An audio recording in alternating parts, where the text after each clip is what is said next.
Desde seu nascimento, a Terra convive com catástrofes. O resultado? 99% de todas as espécies que já existiram estão hoje extintas.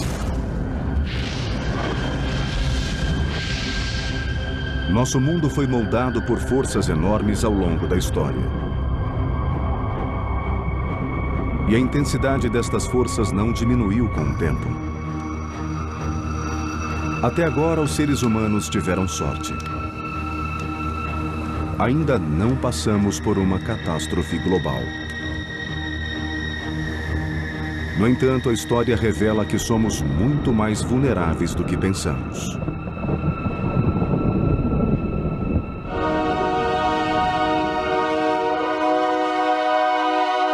Catástrofe pré-histórica. A sobrevivência.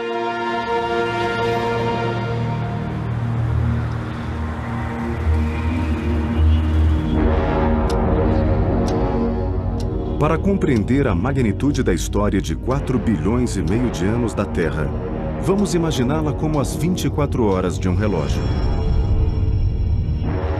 A Terra se formou à meia-noite. Apenas 9 minutos depois, o primeiro desastre. Nosso planeta colidiu com outro. Mas a Terra sobreviveu e a vida surgiu. Então, às 8h30 da noite, outro desastre. Todo o planeta foi congelado. Às 10h40 da noite, erupções vulcânicas envenenaram o planeta. E às 11h38 da noite, um meteorito gigante eliminou os dinossauros, o que trouxe a evolução dos mamíferos. Somente nos últimos minutos do dia, o nosso planeta tornou-se o lugar que conhecemos. Finalmente, faltando menos de 1 minuto para meia-noite,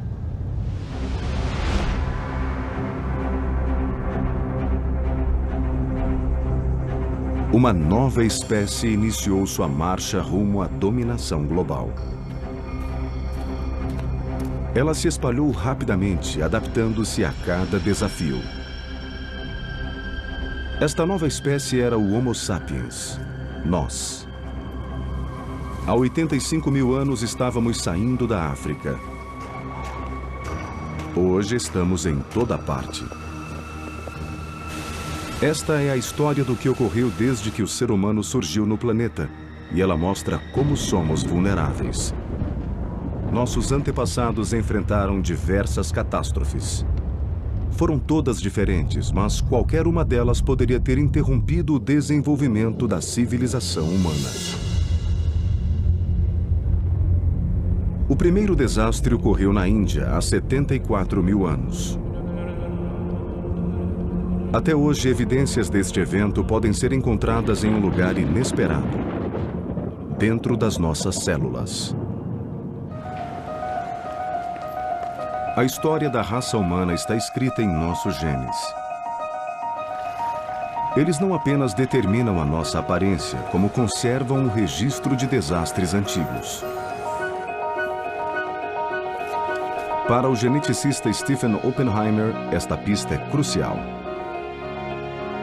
Quanto mais nos afastamos da África, mais a diversidade genética das várias populações diminui, até chegarmos à população nativa das Américas, que tem a menor diversidade de todas. Mas existe um lugar que contém uma anomalia: a Índia. Na Índia, a diversidade genética é muito menor do que deveria ser.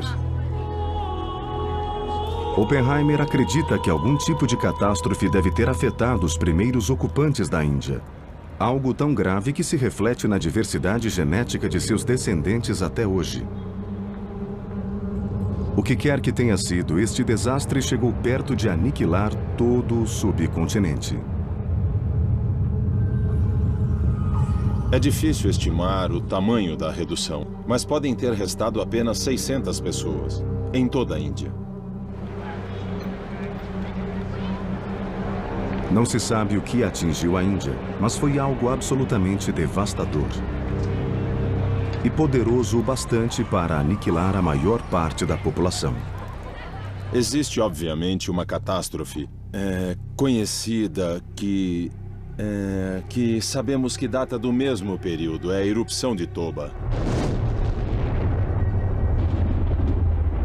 Toba é um supervulcão indonésio. Sua última erupção é descrita pelos vulcanologistas como mega-colossal, a maior classificação possível.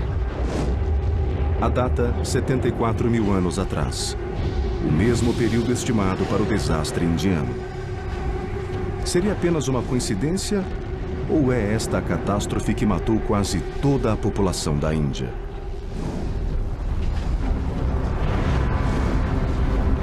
Os vulcões estão entre as forças mais poderosas do planeta. Eles podem devastar regiões inteiras e até afetar o clima global.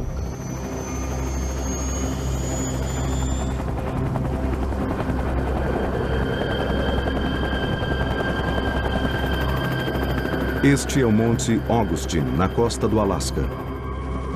Ele não é um supervulcão, mas ilustra a incrível potência até mesmo de uma erupção pequena.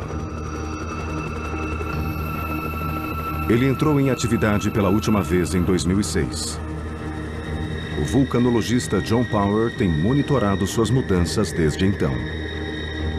Estamos a caminho do vulcão Augustine, um dos vulcões mais ativos na região do Golfo de Cook. Durante sua última erupção, o Augustine expeliu cerca de 56 milhões de metros cúbicos de rochas. Foram tantos fragmentos que o monte cresceu mais de 60 metros.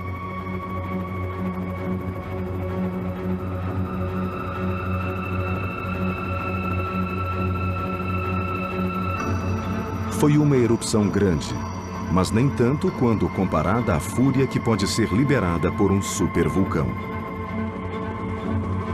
Ao estudar erupções menores como a do Augustine, os cientistas podem estimar a potência da erupção do Toba há 74 mil anos.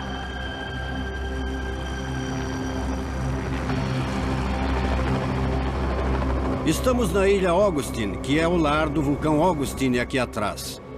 Estamos no limite norte do que é conhecido como o Anel de Fogo. O Anel ou Círculo de Fogo do Pacífico é uma cadeia de vulcões que cerca o Oceano Pacífico. É a região de maior atividade vulcânica no mundo. O Monte Toba fica na Indonésia, em seu limite oeste. Vários vulcões do Anel de Fogo têm erupções muito explosivas, muito poderosas, que expelem cinzas e outros materiais a altitudes elevadas na atmosfera. E em nenhum outro lugar existe tanta atividade quanto na Indonésia. Os vulcões indonésios geraram algumas das explosões mais violentas do planeta. A erupção do Toba foi a maior da Terra em 2 milhões de anos. As forças são impressionantes durante uma dessas grandes erupções vulcânicas. Temos o magma vindo do interior do vulcão. Dentro desse magma existe muito gás que está encapsulado no próprio magma. E é a pressão desse gás que impulsiona a erupção do vulcão. Um vulcão médio pode ter gás e magma suficientes para que a erupção dure algumas horas. A erupção do Toba durou dias.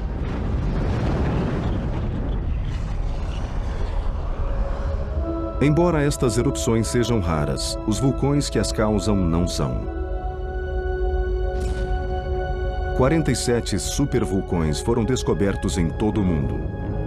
Muitos estão extintos, mas alguns continuam ativos e são uma ameaça real à sociedade humana. Há pouco mais de um segundo para meia-noite em nosso relógio da história humana, Toba, o supervulcão indonésio, entrou em erupção. Nossos ancestrais enfrentaram uma ameaça terrível. Mas não do magma incandescente. A verdadeira assassina era a cinza vulcânica. Quando o magma finalmente chega até a superfície, ele é fragmentado e pulverizado pela pressão do gás. É o que os vulcanologistas chamam de cinzas. São rochas e minerais pulverizados e misturados pelas forças explosivas. E esse material pode ser lançado na atmosfera a grandes altitudes.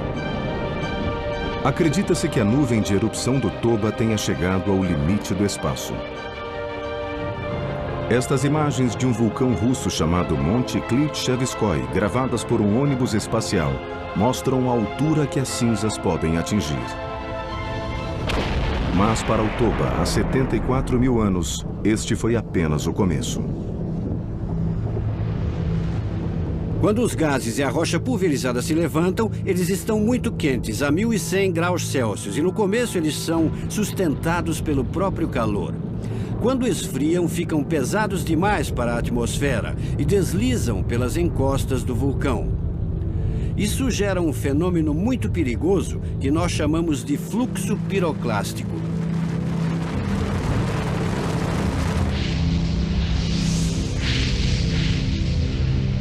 Estas nuvens superaquecidas podem ser imensas. No Toba, elas cobriram a paisagem com 200 metros de cinzas. Qualquer ser humano nas redondezas teria sido aniquilado.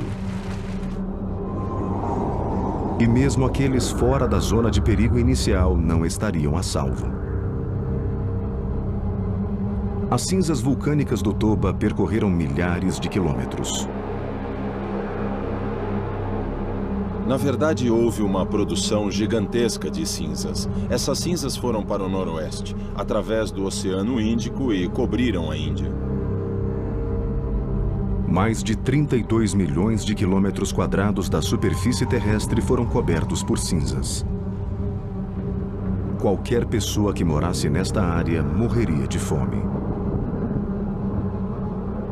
A chuva de cinzas do Toba deve ter afetado muito a vegetação da Índia. E o efeito imediato disso seria que a caça da qual o ser humano dependia não teria vegetação para comer. E, obviamente, os predadores humanos do topo da cadeia alimentar sofreriam muito mais. A cinza era mortal. Mas os vulcões têm armas ainda mais letais em seu arsenal. Um gás chamado dióxido de enxofre. O Toba pode ter lançado até 3 bilhões de toneladas deste gás. O vulcanologista Bill Maguire estudou como o dióxido de enxofre pode afetar o planeta inteiro. Quando o dióxido de enxofre chega na atmosfera, como acontece numa erupção vulcânica, ele se combina com o vapor d'água e gera uma névoa fina de ácido sulfúrico. Os bilhões de gotículas de ácido sulfúrico na atmosfera agem como pequenos espelhos, mandando a radiação solar de volta para o espaço. O resultado? O planeta esfria, entrando em um inverno vulcânico.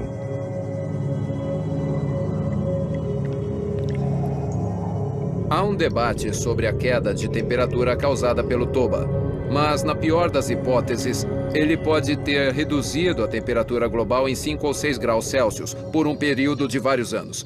E isso teria feito, literalmente, a maior parte da vegetação do mundo morrer. Os efeitos de outra supererupção nos dias de hoje são quase inconcebíveis. A fome mataria um número enorme de pessoas. Se ocorresse uma supererupção hoje que resultasse numa queda de temperatura equivalente, haveria um colapso mundial das colheitas. E eu não vejo como isso pode deixar de resultar em bilhões de mortes. Se um dos supervulcões ativos na Terra fizer o que Toba fez há 74 mil anos, seria um desastre para todos nós.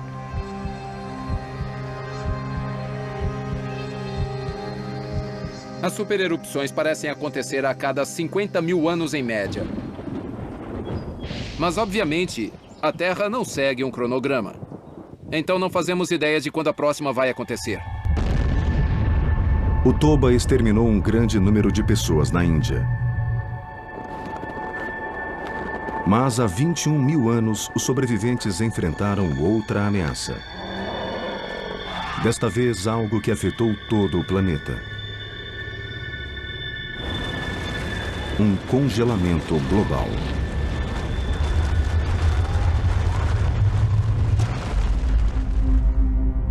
Meio segundo para meia-noite em nosso relógio da história mundial. 21 mil anos atrás. O planeta estava no meio de uma era glacial. Ao longo da história, as eras glaciais definiram os rumos do nosso planeta. A maior de todas ocorreu há 650 milhões de anos, quando a Terra foi quase consumida pelo gelo. Nosso planeta escapou por pouco. Até que vulcões entraram em atividade e reaqueceram o planeta. Mas nos milhões de anos seguintes, os mantos de gelo retornaram com frequência, como continuarão fazendo no futuro. 21 mil anos atrás, a Terra foi tomada pelo mais recente dos grandes congelamentos.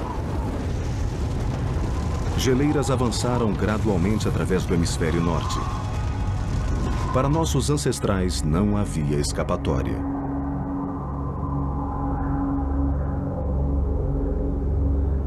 As eras glaciais são cíclicas e causadas por variações no movimento da Terra através do espaço.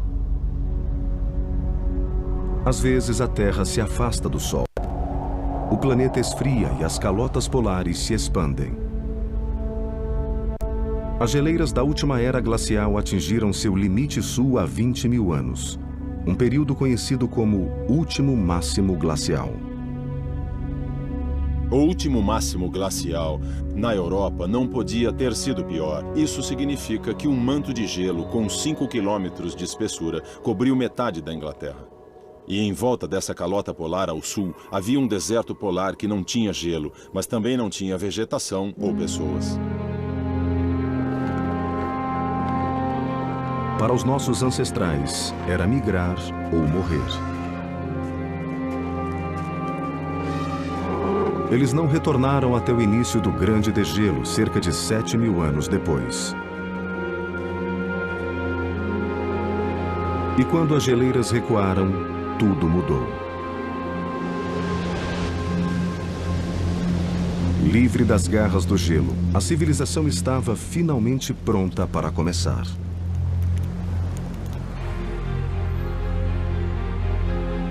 Agricultura, cidades, revolução industrial, bancos.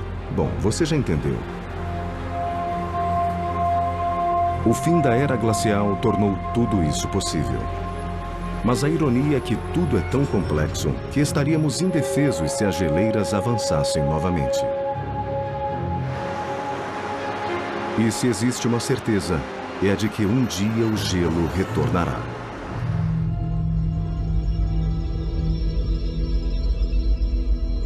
Neste momento, a órbita da Terra está se afastando do Sol. Outro avanço glacial deve começar a qualquer momento. O retorno do gelo seria um choque brutal. Em 1998, nós tivemos uma pequena amostra.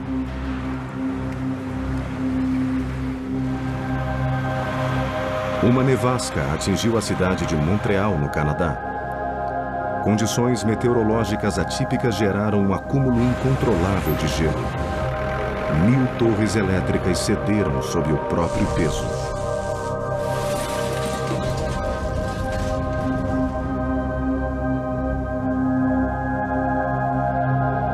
O suprimento de energia foi cortado. Milhões de habitantes ficaram sem aquecimento. E a temperatura não parava de cair. A nevasca de Montreal expôs o calcanhar de Aquiles da sociedade moderna. Nossa dependência de condições praticamente perfeitas. Se as geleiras avançassem novamente, não poderíamos fazer muito para nos proteger. Uma nova era glacial, se fosse muito repentina, levaria a um completo colapso social e econômico. As pessoas se mudariam dos Estados Unidos, da Inglaterra e da Europa para perto da linha do Equador, e isso seria uma receita para guerras e conflitos. A civilização que torna nossas vidas tão confortáveis também nos torna vulneráveis. Mas 13.000 anos atrás, ou a menos de um segundo para meia-noite em nosso relógio, nossos ancestrais da Idade da Pedra tiveram mais sorte. Eles migraram para o sul e conseguiram sobreviver. Os humanos já haviam sobrevivido a uma supererupção e a uma era glacial. O risco de outro desastre parecia remoto.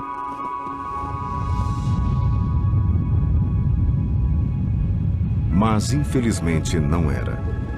O planeta havia esgotado suas armas, mas era a vez do espaço atacar. A Terra foi atingida por asteroides ao longo de toda a história. No passado remoto, eles chegaram a causar extinções em massa.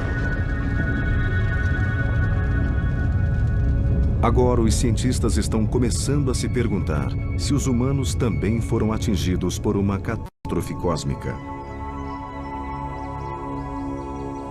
Ohio, nos Estados Unidos. Esse é o cenário de uma grande catástrofe. Uma coisa que teve um efeito muito profundo sobre a vida da época. O arqueólogo Kenton Kersley acredita que no fim da última era glacial, há 13.000 anos, esta região sofreu uma catástrofe que se originou no espaço.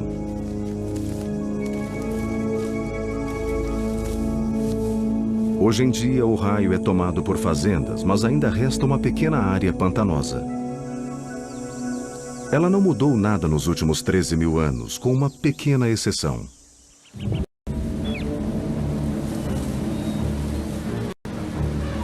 Naquela época, esta área abrigava uma variedade incrível de animais. Os megamamíferos habitavam essa área, incluindo os mamutes e os mastodontes.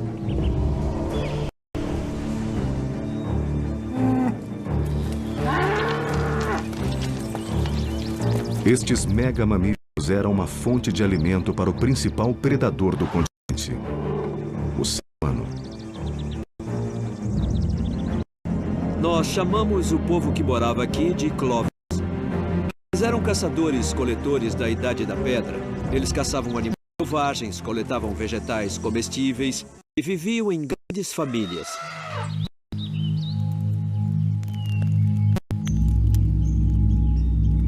Esse povo passou milhares de anos se adaptando à paisagem. Então aconteceu uma catástrofe. Quando os megamamíferos foram extintos, seu sustento desapareceu para sempre.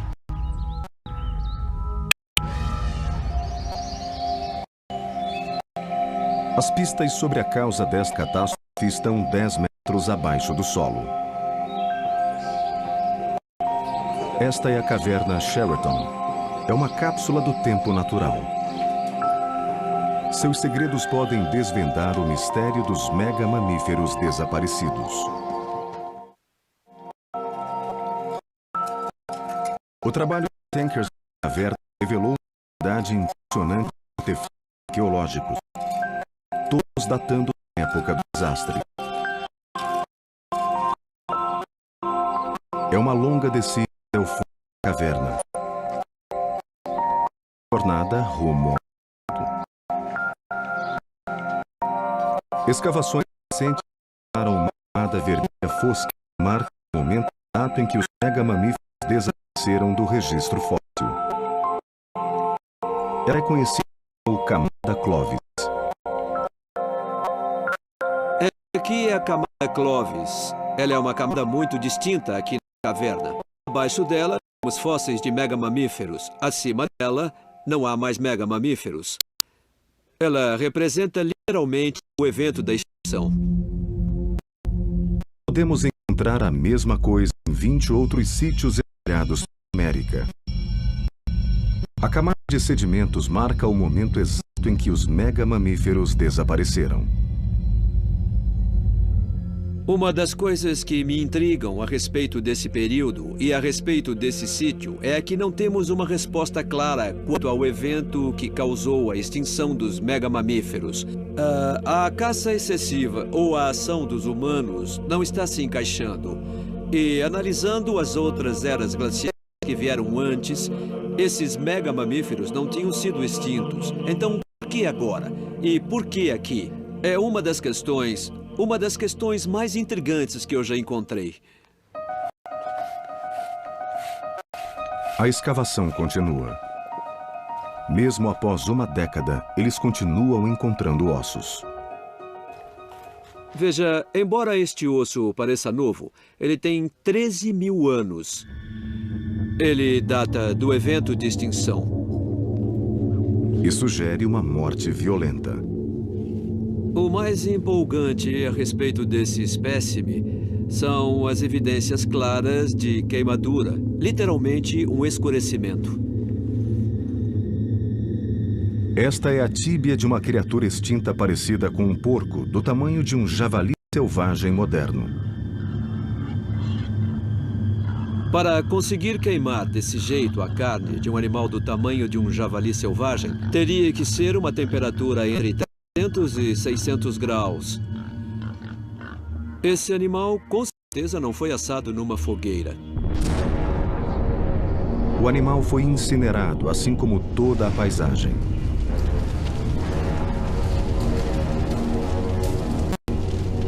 Nós estamos falando de um incêndio gigantesco, quase uma explosão de calor e pressão. A questão é, por quê?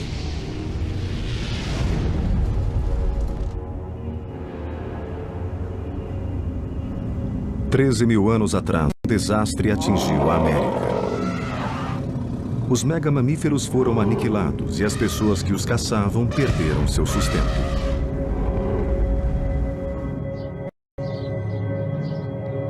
A causa deste desastre é um mistério. Mas nas profundezas destas cavernas em Ohio, o arqueólogo Ken Kentersley descobriu algo que pode fornecer a resposta.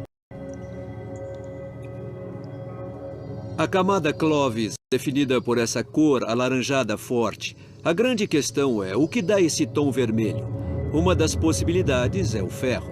E existe um teste maravilhoso. Isto é um aparelho que mede o magnetismo ou a quantidade de ferro. Quanto maior o percentual de ferro, maior é a suscetibilidade magnética da camada. Bom, primeiro eu vou encostar a sonda nessa área cinza, abaixo da camada Clovis. É o local perfeito. Agora, checando a leitura, vamos encontrar um magnetismo de 8. O que vamos fazer agora é comparar com a camada acima. A leitura indica 50 vezes o conteúdo de ferro. Em outras palavras, a suscetibilidade magnética é 50 vezes mais alta do que na área cinza aqui. Um experimento básico revela como a camada Clovis é rica em ferro. Ao ser arrastado sobre a superfície, um ímã fica coberto de partículas de ferro. É um teste simples, mas com implicações profundas. Ele sugere que esta região foi atingida por um asteroide. Veja, uma das possibilidades para a origem do ferro pode ser um evento cósmico. Ele pode ter uma origem meteórica. Para dar uma ideia, eu tenho aqui um meteoro. Então eu vou pegar o mesmo ímã. Podemos ver, pelo magnetismo, que os meteoritos têm tanto ferro que o ímã fica totalmente preso.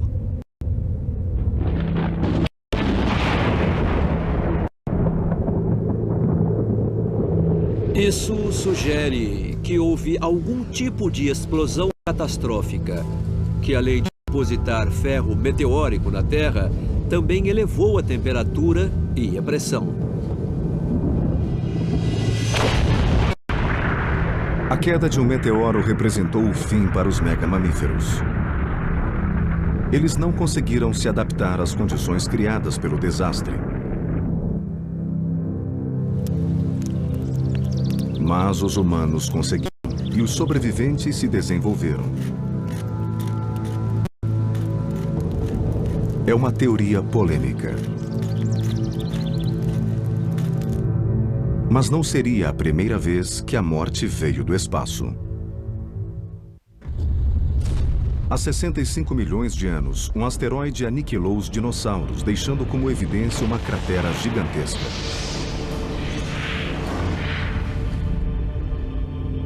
O problema é que não existe uma cratera para o evento Clovis. Mas um homem tem uma teoria que pode explicar este mistério.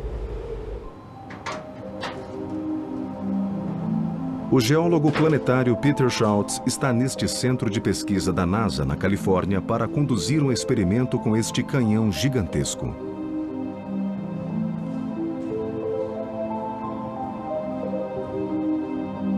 Ele é tão poderoso que pode disparar projéteis a até 15 vezes a velocidade do som. Veja, essa é uma das maiores e mais rápidas pistolas do Oeste. Ela nos permite disparar pequenos projéteis, chumbinhos a velocidades altíssimas. Schultz e sua equipe vão disparar o canhão para descobrir se um objeto do espaço poderia atingir a Terra sem deixar uma cratera. Schultz quer testar a teoria de que as geleiras protegeram a superfície do planeta.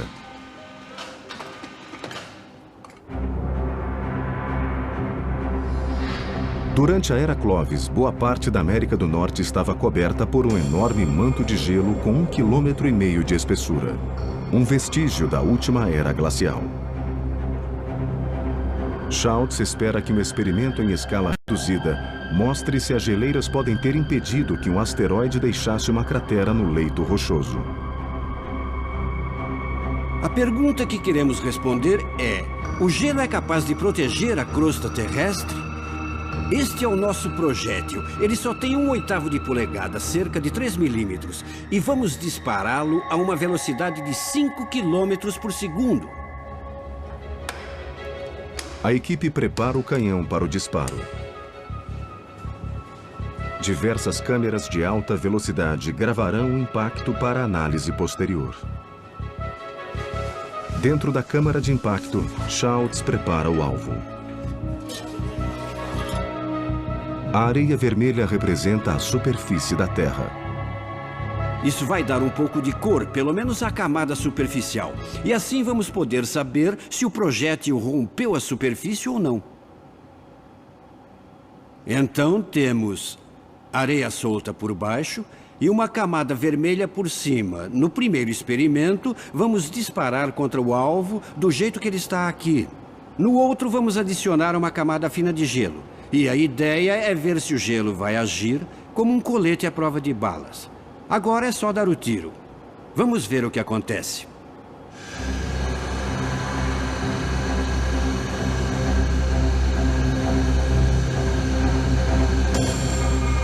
O canhão assume a posição de disparo. E a contagem regressiva tem início. A equipe aguarda em uma sala vedada, bem longe do canhão.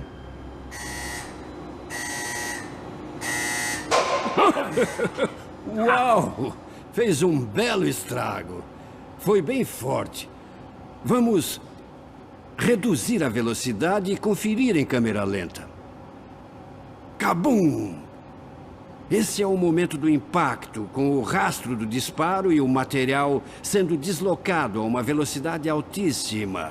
Então isso abre um espaço e temos a formação da cratera. Aí a cratera cresce, cresce, cresce e continua crescendo.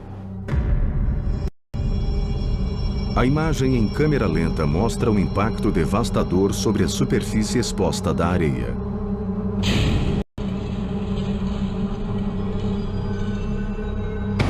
Mas a melhor evidência está dentro da própria câmara de impacto. Vamos ver. Ah, que demais! Nossa, fez bastante estrago.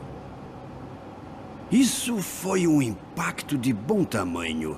Ele foi super rápido, abriu um buraco e extraiu o material do fundo. Em escala real, se fosse uma cratera na Terra, ela duraria milhões de anos. O próximo estágio é consertar o alvo, deixá-lo do jeito que estava antes do impacto, mas dessa vez vamos cobrir com uma placa de gelo. Mais ou menos como a Terra devia estar na época das geleiras.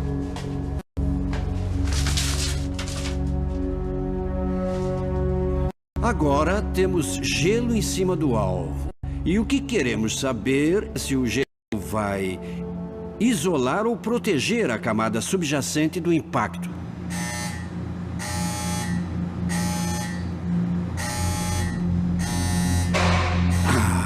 Viu? Muito bom. Podemos ver a expansão do vapor e um pouco de gelo saindo. O gelo desaparece e a verdadeira questão, eu estou louco para ver, é se uma cratera foi gerada. Daqui eu não vejo uma cratera. Vamos ver o que aconteceu. Ah, nossa.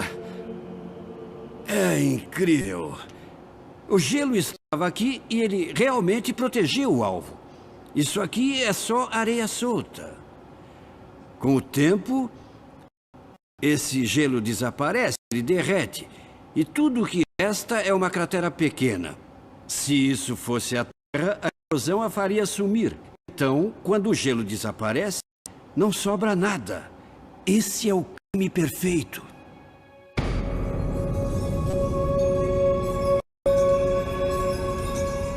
É apenas um modelo em escala, mas ele mostra como o manto de gelo poderia mascarar a evidência de um impacto há 13 mil anos.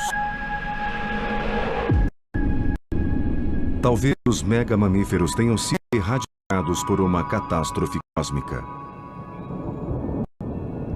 Um dia podemos encarar um desastre semelhante. Um sistema de alerta será essencial para nossa sobrevivência. Algo que astrônomos estão tentando desenvolver no Arizona. Esta é a estação Mount Lemmon, parte do Observatório Stewart. Aqui o caçador de asteroides Ed Bishop vasculha o espaço em busca de objetos próximos à Terra. Eles são milhões, e não surpreende que sejam considerados uma ameaça real por governos de todo o mundo. A Terra orbitando o Sol é mais ou menos como um carro de corrida percorrendo um circuito oval.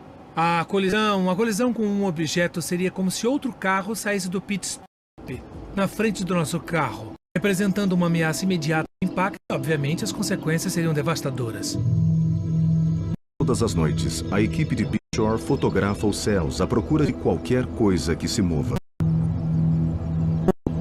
Ei, André, dá uma olhada nisso.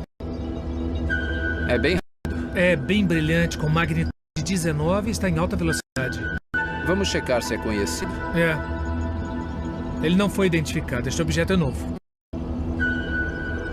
A equipe encontrou um objeto próximo à Terra. É um trabalho exaustivo, mas vital. Tiramos 4 fotos ao longo de 45 minutos, com cerca de 10 minutos de intervalo.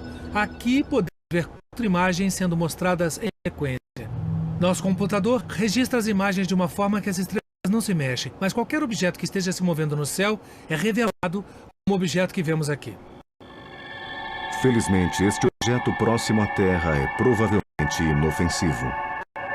Isso é o que nós chamamos de colisão virtual, o que significa que existe uma probabilidade pequena, muito pequena, de que haja impacto no futuro. Por sorte, apesar de enorme, ele oferece poucos riscos. Mas para cada grande asteroide no espaço, há milhares de objetos menores e eles representam uma ameaça real. Asteroides são como o cascalho. Se pegarmos um punhado de cascalho, vamos encontrar algumas pedras grandes, mas vamos encontrar muito mais pedras pequenas. E são esses objetos menores que podem estar em curso de colisão com a Terra.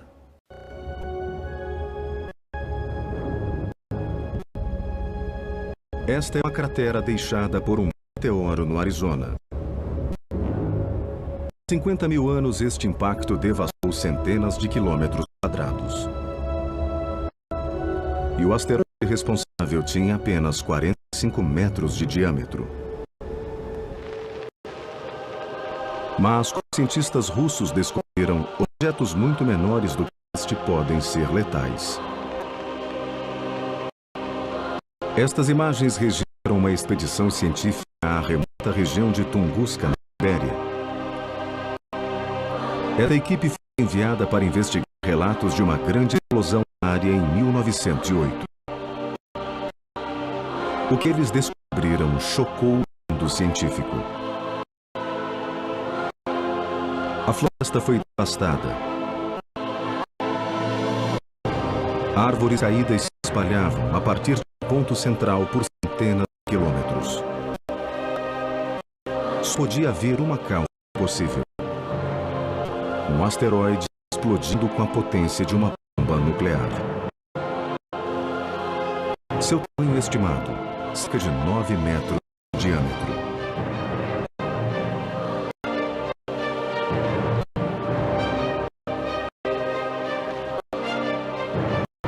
Tunguska é a única evidência sólida que temos de um impacto recente no planeta Terra.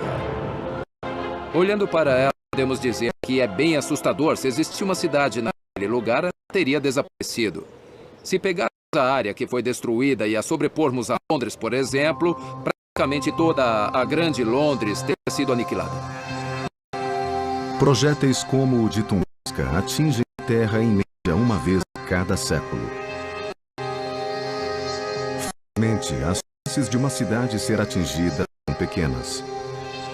A maior parte do planeta é coberta por oceanos e áreas desabitadas. Mas Tunguska ilustra nossa vulnerabilidade. Um asteroide mortal pode surgir a qualquer momento. Até agora, nós humanos tivemos sorte. Mas isso não significa que teremos sorte no futuro. Algum dia acontecerá algo que levará os humanos à extinção. Nossa civilização de 8 mil anos é produto de um período imenso de estabilidade ambiental.